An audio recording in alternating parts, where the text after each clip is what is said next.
لیلۃ القدر، لیلۃ القدر کے بارے میں اللہ رب العزت نے قرآن مجید کے اندر 30ویں پارے کے اندر ایک پوری کی پوری سورت نازل کی، انا انزلناہ فی لیلۃ القدر، کہ بے شک اس قرآن کو ہم نے لیلۃ القدر کے اندر کیا کیا؟ نازل کیا۔ اس قرآن کو لیلۃ القدر کے اندر نازل کیا۔ آگے اللہ نے خود فرمایا وما ادراک ما لیلۃ القدر، اے میرے پیغمبر آپ کو کیا معلوم کہ لیلۃ القدر کیا ہے، لیلۃ القدر کی رات کیا ہے؟ آگے اللہ نے خود لیلۃ القدر کی کیا کر دی؟ تشریح کر دی کہ لیلۃ القدر خیر من الف شہر، 1000 مہینوں سے کیا ہے؟ بہتر ہے۔ خیر من الف شہر، 1000 مہینوں سے بہتر ہے۔ اور مفسرین فرماتے ہیں کہ لیلۃ القدر کی ایک رات اللہ کی رضا کے لیے عبادت کر لینا، جاگ لینا، ایک رات اللہ کی عبادت کریں گے، اللہ رب العزت 84 سال عبادت کرنے کا ثواب اس انسان کے نامہ اعمال کے اندر کیا کر دے گا؟ درج کر دے گا۔ کیا کرے گا؟ جو لیلۃ القدر کی رات کو پا لے گا۔ لیلۃ القدر اللہ نے پورے قرآن مجید کے اندر کسی رات کی فضیلت بیان نہیں کی، کسی رات کی فضیلت بیان نہیں کی۔ اگر کسی رات کی فضیلت بیان کی ہے تو وہ رات کون سی ہے؟ لیلۃ القدر کی۔ لیلۃ القدر کو فضیلت اس لیے ملی کہ اس رات کے اندر اللہ رب العزت نے جو مقدس، جو مطہر کتاب ہے قرآن مجید، اس قرآن مجید کو اس رات کے اندر کیا کیا ہے؟ نازل کیا ہے۔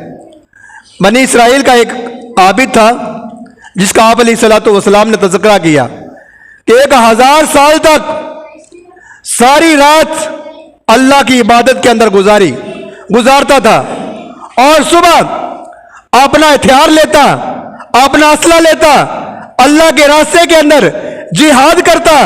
آپ علیہ الصلوۃ والسلام نے فرمایا کہ اس عابد نے کئی 1000 سال اس طرح اللہ کی عبادت کی ہے کہ رات کو کیا کیا؟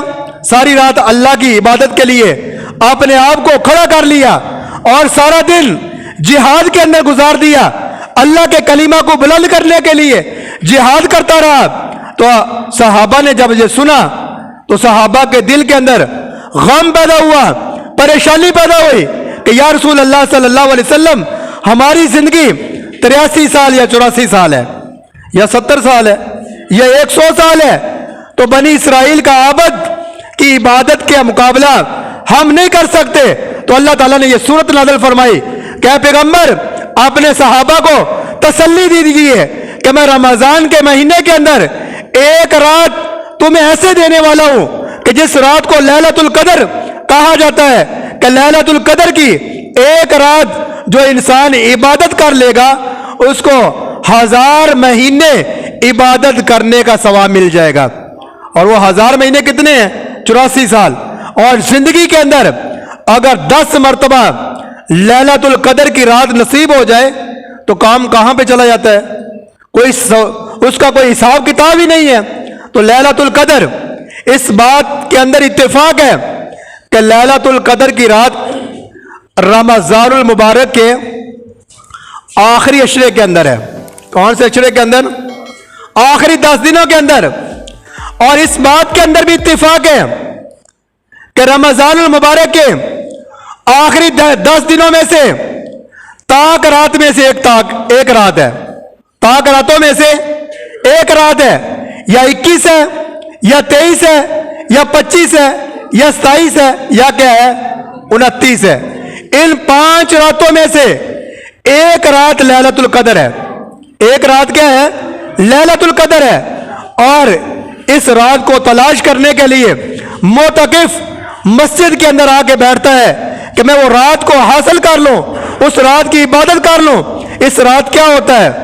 اس رات کی ایک خصوصیت یہ ہے، اللہ کا قرآن سورۃ قدر کے بارے میں فرماتا ہے، قدر کے اندر فرمایا تنزل الملائکۃ والروح، اس رات کے اندر فرشتے آسمان دنیا سے آسمان دنیا کے اوپر آتے ہیں، زمین کے اوپر آتے ہیں، سارے کے سارے۔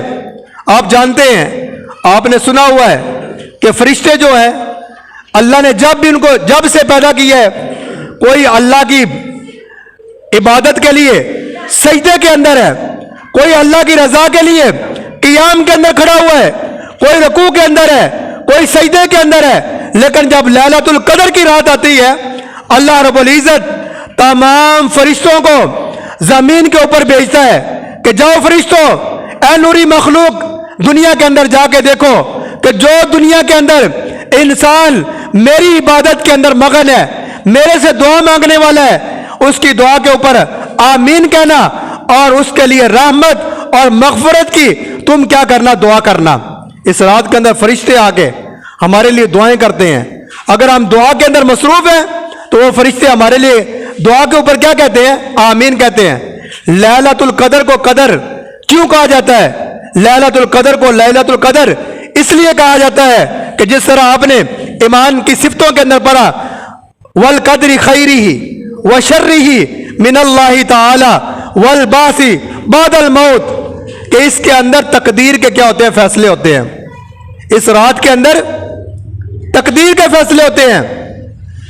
آپ میں سے کوئی آدمی اعتراض کر سکتا ہے کہ ہم نے تو علماء سے سنا ہے کہ انسان کی تقدیر زمین آسمان کے بننے سے 50,000 سال پہلے ہر انسان کی تقدیر لکھی جا چکی ہے.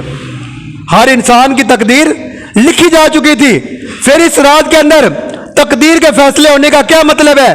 تو اس کا جواب یہ ہے کہ جو یہ سال جو آج سے شروع ہوگا, کل سے شروع ہوگا, آنے والے رمضان تک جو ہمارے بارے میں فیصلہ ہے وہ فیصلہ فرشتوں کے حوالے کر دیا جاتا ہے کہ انسان نے مرنا ہے, اس انسان نے بیمار ہونا ہے, اس انسان نے صحت پانی ہے, اس انسان نے شادی کرنی ہے, اس انسان نے یہ کرنا ہے. یہ سارے کے سارے کام فرشتوں کے اس رات کو کیا کیے جاتے ہیں, حوالے کیے جاتے ہیں. یہ لیلۃ القدر ہے. اور لیلۃ القدر کا دوسرا مطلب یہ ہے کہ امام رازی رحمت اللہ علیہ فرماتے ہیں کہ لیلۃ القدر کا مطلب ہے تنگی. کیا؟ تنگی والا معنی. اور تنگی کیوں کہا جاتا ہے لیلۃ القدر کو؟ کہ اس رات زمین آسمان اتنی وسیع ہونے کے باوجود, اتنی خوشادہ ہونے کے باوجود, اس رات کے اندر آسمان سے اتنے زیادہ اللہ کے حکم سے فرشتے نازل ہوتے ہیں کہ وہ زمین کو کیا کر دیتے ہیں, تنگ کر دیتے ہیں. اس لیے اس رات کو کیا کہا جاتا ہے, لیلۃ القدر. یہ رات بڑی قیمتی ہے. اس رات کو حاصل کرنے کے لیے اعتکاف کریں. اگر اعتکاف نہیں بیٹھ سکتے تو پھر کیا کریں کہ تاک راتوں کے اندر معمول بنائیں, رات کا قیام کریں, صبح کی نماز جماعت کے ساتھ پڑھیں, عشاء کی نماز جماعت کے ساتھ پڑھیں, جتنا ہو سکے آسانی کے ساتھ نفل پڑھیں, اللہ کے قرآن کی تلاوت کریں. اور آپ علیہ الصلوۃ والسلام نے فرمایا کہ جو لیلۃ القدر کی رات کو پا لے, جو لیلۃ القدر کی رات کو ایمان کی حالت کے اندر پا لے, عبادت کے اندر گزار دے, آپ علیہ الصلوۃ والسلام نے فرمایا کہ اس انسان کے سارے سال کے گناہ معاف کر دیے جاتے ہیں.